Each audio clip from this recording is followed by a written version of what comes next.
Though we saw a record amount of rain and snow this winter, experts say we're still facing a hotter, drier future. These weather extremes are prompting the state of California's Save Our Water campaign to encourage Californians to make water conservation a way of life.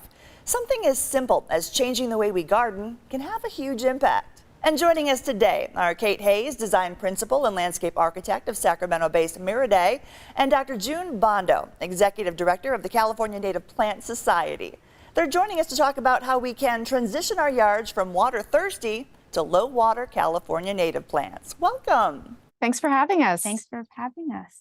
Now, before we dive in, can you tell us what you mean by the term native plant and how gardening with native plants or other water-wise plants can help save water? A California native plant is simply a plant that is originally from California. So these incredible plants have evolved with our landscapes over time and are uniquely suited to our climate.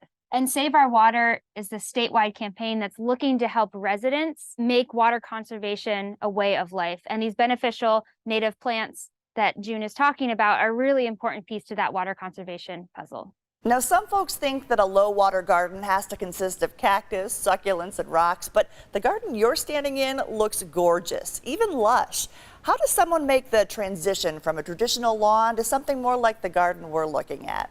That's right. The cactus and rocks are a common misconception in California. Native gardens can be lush and beautiful and colorful and textured and green even throughout the summer. To answer your question of how to do this, my first recommendation is to start small. Pick a sunny patch in your yard or your entryway. If you want to go the whole yard at a time, that's fantastic too. We recommend going to the website bloomcalifornia.org, where you can get a list of native plants. You can find where to buy those plants at local nurseries, and also some simple design recommendations. We also encourage residents to go to calscape.org, where you can type in your exact address and it will give you a list of localized native plant species for you to use in your project. And what tips do you have for people just starting out? A low-water native plant garden is usually pretty low maintenance, but we have 3 key tips we usually share to help people get started. The first is to plant ahead of the rainy season, but plan now. Late fall and early winter are the best time to get plants in the ground so that they get a head start. So that means that now is a great time to be thinking about what you want to plant and where. The second tip is to choose the right plants for your location and to build a custom list that meets your criteria and reflects what's likely to thrive in your yard. And third, we encourage people to aim for a mix of plant types and hardscaping, just as you would a more conventional landscape. So think about shrubs and sculptural plants for year-round interest. Annual wildflowers can provide fun color and fragrance. And trees, of course, provide both shade and habitat. And of course, we're always thinking about habitat too when we garden with native plants.